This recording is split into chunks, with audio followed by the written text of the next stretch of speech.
ஆழ்கடலில் இருக்க உயிரினங்கள்லாம் ஏன் அவ்வளோ பெருசாக இருக்குது? கடலோட மேற்பரப்பில் வெறும் 60 சென்டிமீட்டர் நீளம் மட்டுமே இருக்கக்கூடிய ஸ்குயிடுன்றது கடலோட ஆழத்தில் ஒரு பெரிய பஸ் அளவுக்கு பெருசாக இருக்குது. அதே மாதிரி கடலோட மேற்பரப்பில் கடல் சிலந்தின்னு ஒன்று இருக்கும். அது 0.04 இன்ச்சு தான் இருக்கும். அதுவே ஆழ்கடலில் 3 அடி அளவுக்கு பெருசாக இருக்குது. கிட்டத்தட்ட ஒரு சாப்பாட்டு தட்டை விட பெருசாக இருக்குது. ஏன் அப்படி நடக்குது? இந்த மாதிரி நிறைய உயிரினங்கள் இருக்குது. ஆழ்கடலுக்கு நீங்கள் போக போக இங்கே பார்க்குற உயிரினங்கள் அங்கே அளவில் ரொம்ப பெருசாகிக்கிட்டே போகுது. உண்மையாகவே இதுக்கான காரணம் நம்மளை வியக்க வைக்கக்கூடியதாக இருக்கும். தெரிஞ்சு போவாங்க. நான் உங்கள் அறிகிற சின்னா.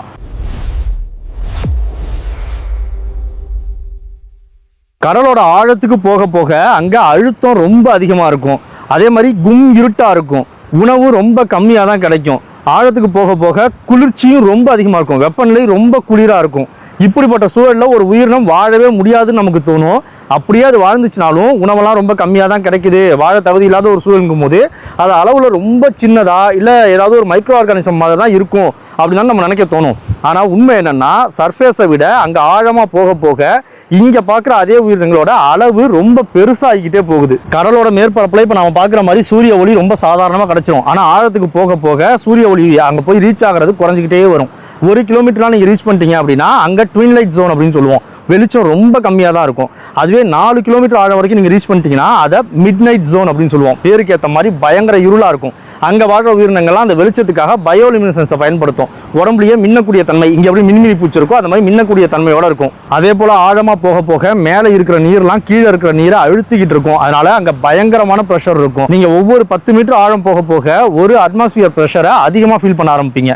கீழே 6 கிலோமீட்டர் ஆழத்தை நீங்கள் ரீச் பண்ணிட்டீங்கன்னா அங்கே ஒரு ஸ்கொயர் இன்ச்சில் 1300 கிலோகிராம்லேருந்து 3600 கிலோகிராம் வரைக்கும் அழுத்தத்தை ஃபீல் பண்ண ஆரம்பிப்போம். அவ்வளவு அதிகமான அழுத்தத்தில் நம்மளோட உடம்பு அப்படியே நசுங்கி போயிடும். ஆனால் அங்கே உள்ள உயிரினங்கள் எல்லாம் அந்த அழுத்தத்தை ரொம்ப சாதாரணமாக சமாளிக்கும். இதுக்கு மேலே அதிகமான ஆழத்தை நம்ம ட்ரென்ச்சுன்னு சொல்லுவோம். இருக்கிறதுலையே மரியானா ட்ரென்ச் அப்படின்றது தான் ரொம்ப ஆழமான மனிதரால் கண்டுபிடிக்கப்பட்ட ஒரு கடல் பகுதி. அது 11 கிலோமீட்டர் ஆழம் வரைக்கும் இருக்குது. அவ்வளவு ஆழத்தில் சூரிய ஒளி இல்லாமல் போகிறதுனால அங்கே தாவரங்களே இருக்காது.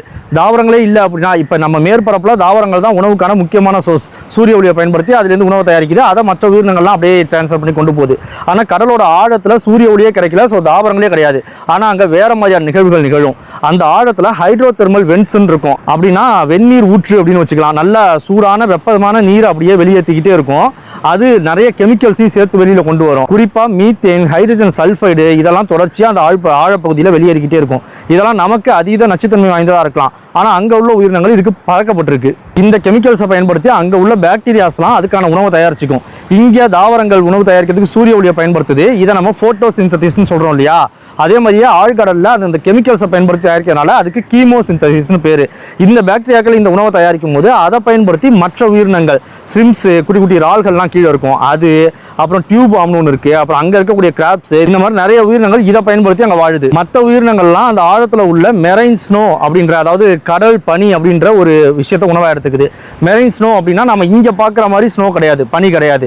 அங்கே கடலோட மேற்பரப்புற வாழ்ந்த உயிரினங்கள் இருக்கு இல்லையா, திமிங்கலங்கள், சுறாக்கள், மற்ற மீன்கள், இதெல்லாத்தோட கழிவுகளும் கடலோட ஆழத்தில் போயிட்டு அப்படியே படிய ஆரம்பிக்கும். காலப்போக்கில் அந்த படிமம் அப்படியே சேர்ந்து ஒரு படலம் மாதிரி அப்படியே படர்ந்துருக்கும். அதை மற்ற உயிரினங்கள் சாப்பிடுது. அந்த மெரைன் ஸ்னோவை சாப்பிடாத உயிரினங்கள்லாம் அதை சாப்பிடக்கூடிய உயிரினங்களை சாப்பிடுது. இப்படிப்பட்ட உணவு தட்டுப்பாடு இருக்கக்கூடிய மோசமான சூழலில் அங்கே உள்ள உயிரினங்கள்லாம் ரொம்ப சின்னதாக தானே இருக்கணும். சின்னதாக இருந்தால் தானே அங்கே கிடைக்கிற கம்மியான உணவை பயன்படுத்தி அவங்களால உயிர் வாழ முடியும். ஆனால் நம்ம நினைக்கிறதுக்கு அப்படியே நேர்மாறாக அங்கே இருக்கக்கூடிய உயிரினங்கள்லாம் பெருசாக இருக்குது. 2004 கடலோட ஆழத்தில் ஒரு ஸ்குயிடை கண்டுபிடிக்கிறாங்க. ஸ்குயிடுன்னா நம்ம ஊரில் கனவா மீன் இருக்கு இல்லையா, அதுதான். அது இங்கே கடலோட மேற்பரப்பில் 60 சென்டிமீட்டர் நீளம் வரைக்கும் வளரக்கூடியதாக இருக்கும், நான் ஏற்கனவே சொன்ன மாதிரி. ஆனால் அந்த ஆழ்கடலில் 2004 கண்டுபிடிக்கப்பட்ட அந்த ஸ்குயிடு, அந்த கனவா மீன் 42 அடி நீளம் இருந்திருக்கு, 280 கிலோ எடை இருந்திருக்கு, நீளத்தில் ஒரு பெரிய பஸ் சைஸுக்கு இருந்திருக்கு. இவ்வளவு பெரிய உயிரினத்துக்கு கண்டிப்பாக உணவு ரொம்ப அதிகமான அளவில் அதிக எடையாக தேவைப்படும் அப்படின்னு நம்ம நினைப்போம். ஆனால் உண்மை அது இல்லை. பொதுவாக ஒரு உயிரினம் ரொம்ப பெருசாக இருக்குது அப்படின்னா அதுக்கு கம்மியான உணவே போதும். இதை தான் கிளைபர்ஸ்லாம் எக்ஸ்பிளைன் பண்ணுது. உதாரணமாக ஒரு எலியை விட ஒரு ஆப்பிரிக்க யானை 1000 மடங்கு அளவில் பெருசு. அதனால அந்த எலி சாப்பிட்ற அளவை விட இந்த ஆப்பிரிக்க யானை 1000 மடங்கு அதிகமான உணவை சாப்பிடணும் அப்படின்னு அர்த்தம் இல்லைல்ல, அவ்வளவு சாப்பிடவும் முடியாது இல்லை. அதே மாதிரி தான் இது ரொம்ப சுலபமாக புரிஞ்சுக்கிறதுக்கு நம்மக்கிட்ட ஒரே ஒரு சின்ன ரூம் தான் இருக்குது அப்படின்னா அதில் நமக்கு தேவையான பொருட்களை கொஞ்சம் தான் ஸ்டோர் பண்ணி வச்சுக்க முடியும். அதுவே நம்மக்கிட்ட ஒரு பெரிய குடவுனே இருக்குன்னா அப்ப நிறைய பொருட்களை சேமிச்சு வச்சுக்க முடியும்ல. அதேதான் இங்கேயும் நடக்குது. அளவுல பெருசா இருக்கிற பெரிய உடல் அமைப்பு கொண்ட உயிரினங்கள் அதோட உடம்புல அதிக எனர்ஜியை ஃபேட்டாவோ இல்லை பயோமாஸாவோ ஸ்டோர் பண்ணி வச்சுக்க முடியும். அந்த எனர்ஜியை பயன்படுத்தி அதால பல மாதங்களுக்கு வேற உணவு எதையும் சாப்பிடாமலே உயிர் வாழ முடியும். உதாரணமா ஒரு சின்ன பாம்பு அதுக்கு தேவையான எனர்ஜிக்காக தினமுமே வேட்டையாட வேண்டியது இருக்கும், எதையாவது சாப்பிட்டு இருக்க வேண்டியது இருக்கும். ஆனா ஒரு மலைப்பாம்பு ஒரு தடவை வேட்டையாடிச்சு ஒரு தடவை சாப்பிட்டுச்சுன்னா 6 மாதங்களுக்கோ இல்லை அதுக்கு மேலேயோ வேற எந்த உணவையும் சாப்பிடாம அதால ஓய்வு எடுக்க முடியும். இதுக்கு அதுங்களோட பெரிய உடல் மட்டுமே காரணம் இல்லை. உடல் அளவுல ரொம்ப பெருசா இருக்கிற உயிரினங்களோட பாடி மெட்டபாலிக் ரேட் ரொம்ப ஸ்லோவா இருக்கும். உடம்போட வளர்ச்சிதை மாற்றம் ரொம்ப பொறுமையா இருக்கும். அதனால அதுங்க அதிகமான எனர்ஜியை லூஸ் பண்ண தேவையில்ல. இந்த உயிரினத்துக்கு ஐசோபோட்னு பேரு. 2.5 சென்டிமீட்டர் அளவு தான் இருக்கும், அதாவது 1 இன்ச்சை விட கம்மி. ஆனா அதுவே ஆழ்கடல்ல பார்க்கும்போது 16 இன்ச்சு, 1 இன்ச்சு இல்ல 16 இன்ச்சு அளவுக்கு பெருசாலாம் இருக்கு. ஒரு மனித தலையை விட பெருசாலாம் இருக்கு.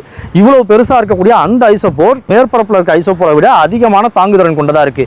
அதுங்களால 5 ஆண்டுகள் வரைக்கும் எந்த உணவையும் சாப்பிடாம உயிரோட இருக்க முடியும். முதல்ல ஜெயண்ட் ஸ்குயிட் சொன்னேன் இல்லையா, அந்த ஆழ்கடல்ல இருக்கக்கூடிய பஸ் அளவு பெரிய ஸ்குயிட், அந்த கணவாய் மீன், அது ஒரு ஆம்புஷ் பிரெடேட்டர், அதாவது மறைஞ்சிருந்து தாக்கக்கூடிய ஒரு உயிரினம். அது ஒரு இடத்துல மறைஞ்சு பதுங்கி இருந்துக்கிட்டு மற்ற உயிரினங்கள் தானா அதை நோக்கி வர வரைக்கும் காத்துக்கிட்டு இருக்கும். அது விரட்டி திரத்தி போயெல்லாம் உனக்கு பிடிக்கணும்னு அவசியம் இல்லை. இதனால அதோட உடம்புல எனர்ஜி நிறைய ஸ்டோர் பண்ணப்படும். அதிக எனர்ஜி அது லூஸ் பண்ண தேவையில்லை. இதுக்கு பேரு ஜெயண்ட் கிரீன்லாந்து ஷார்க், அதாவது ஆழ்கடல்ல வாழக்கூடிய ஒரு சுறா இனம், பெரிய சுறா இனம். இந்த சுறா ஒரு செகண்டுக்கு வெறும் 1.12 அடி தான் நகருது. அப்படின்னா அது 1 மணி நேரத்துக்கே 1.2 கிலோமீட்டர் தான் நகர்ந்திருக்கும். இது மூலமா அது அதிக எனர்ஜியை ஸ்டோர் பண்ணிக்கும், அதிக எனர்ஜியை லூஸ் பண்ணாது. அதே நேரத்தில் ஒரு இரையை விரட்டி பிடிக்கணும் அப்படின்னா, ஏன்னா ஷார்க்குன்றது விரட்டி பிடிச்சி சாப்பிடக்கூடிய ஒரு உயிரினம் தான். அப்போ இந்த ஷார்க்குமே ஒரு இரையை விரட்டி பிடிக்கணுங்கும் போது மட்டும் நல்ல வேகமாக நகர்ந்து போகும். அப்படி நகர்ந்து போகிறது மூலமாக அதுக்கு ஒரு எனர்ஜி கிடைக்க போகுது அப்படின்றதுனால அவ்வளோ வேகமாக போகுமே தவிர மற்ற நேரங்களில் ரொம்ப பொறுமையாக தான் நகரும். இரையை பிடிச்சதுக்கு அப்புறமா பழைய மாதிரி அப்படியே ஒரே இடத்துல இருக்குது, அதை சாப்பிட்டுட்டு ஸ்லோவாக நகர ஆரம்பிச்சிடும். இந்த சுறா மீன் ஒரு ஆண்டுக்கே வெறும் 0.4 இன்ச்சு தான் வளருது. அவ்வளவு கம்மியான அளவு தான் வளருது. ஆனால் இதோட மொத்த வாழ்நாளில் இது 21 அடி வரைக்கும் நீளமாக வளர்ந்துருக்கு. 21 அடி அது ரீச் பண்ணணும் அப்படின்னா, அதுவும் ஒரு ஆண்டுக்கு வெறும் 0.4 இன்ச்சுன்னு வளர்ந்து 21 அடியை ரீச் பண்ணணும்னா ரொம்ப காலம் அது வாழ்ந்தாகணும்ல. அதனால இந்த சுறா 400 ஆண்டுகள் வாழுது. அதனால தான் நான் சொன்னேன் இதோட மெட்டபாலிக் ரேட் வந்து ரொம்ப கம்மி அப்படின்னு. 400 ஆண்டுகள் வரைக்கும் வாழக்கூடிய அந்த சுறாவோட அந்த செக்ஷுவல் மெச்சூரிட்டி இருக்குல்ல, அந்த இனச்சேர்க்கை ரீதியான முதிர்ச்சி அடையக்கூடிய காலம் அது 150 ஆண்டுகளில். ஒரு மனிதன் 15 ஆண்டுகளில் 13லேருந்து 15 ஆண்டுகளில் அந்த செக்ஷுவல் மெச்சூரிட்டி அடைகிறோம் அப்படின்னா, அந்த சுறா 150 ஆண்டுகள் வரைக்கும் ஒரு மனிதனோட சராசரி ஆயுட்காலத்தை விட 2 மடங்கு மேலே அவ்வளவு காலம் கழிச்சு தான் அது செக்ஷுவல் மெச்சூரிட்டி அடையும். அப்படின்னா 150 ஆண்டுகள் கழிச்சு தான் அதால இன்னொரு தலைமுறையை உருவாக்கவே முடியும். அடுத்தது பெர்க்மன் ரூல். இந்த ரூல் படி குளிர்ந்த வெப்பநிலை அங்கே வாழக்கூடிய ஒரு உயிரினத்தை அளவுல ரொம்ப பெருசாக்கும். குளிர்ந்த நீரில் மாலிகூல்ஸ் ரொம்ப கம்மியாக தான் மூவ் ஆகும். நீர் ரொம்ப குளிர்ச்சியாக இருக்குது அப்படிங்கும்போது அதில் உள்ள அந்த துகள்கள்லாம் ரொம்ப ஸ்லோவாக தான் நகரும். அப்படி இருக்கிறதுனால அங்கே கரைந்த நிலையில் டிசால்வ் ஆன ஆக்சிஜன் இருக்கும் இல்லையா, அது ஈஸியாக அங்கே ட்ராப் ஆகியிருக்கும். நிறைய ஆக்சிஜனை அதால் பிடிச்சி வச்சுக்க முடியும், தனக்குள்ளே தக்க வச்சுக்க முடியும். அதுவே வெப்பமான நீர் இல்லை, குளிர்ந்த நிலையிலேருந்து கொஞ்சம் மாறுபட்டு இன்னும் கொஞ்சம் அதிக வெப்பநிலை கொண்ட நீராக இருக்குன்னா அங்கே மாலிகூல்ஸ் கொஞ்சம் வேகமாக மூவ் ஆகிட்டு இருக்கும். அங்கே உள்ள துகள்கள்லாம் அதிகமாக அலைஞ்சிக்கிட்டு இருக்கும்.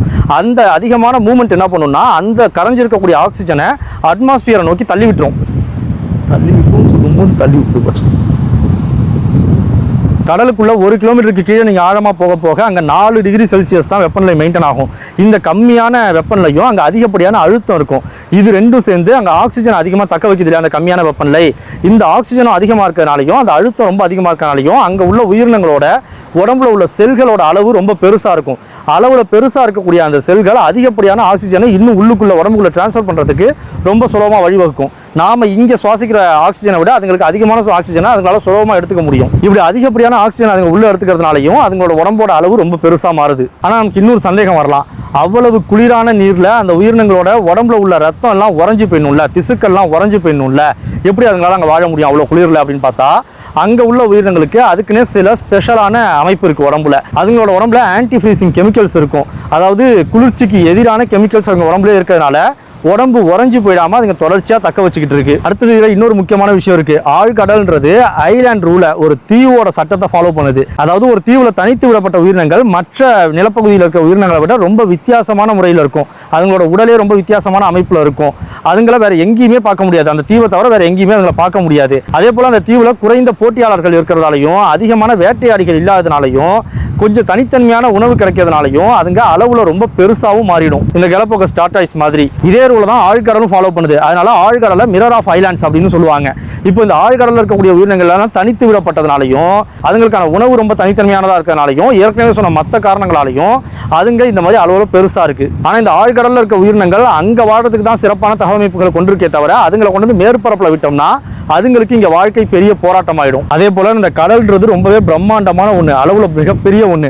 ஆழ்கடல்ன்றதும் அதே மாதிரி தான், அங்கேயும் ஒரு மிகப்பெரிய உலகமே இருக்கு.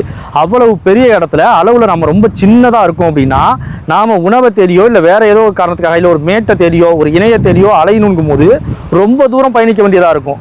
அதுவே அளவுல ரொம்ப பெருசா இருந்தா கொஞ்சம் தூரம் பயணிச்சாலே போதும். அளவுல ரொம்ப சின்னதாக இருக்கும் போது பெருசா இருக்க உயிரினங்களோட போட்டி போட்டு இன்னும் வேகமாவது போக வேண்டியதாக இருக்கும், ஒரு உணவையோ ஒரு இறையோ தேடி.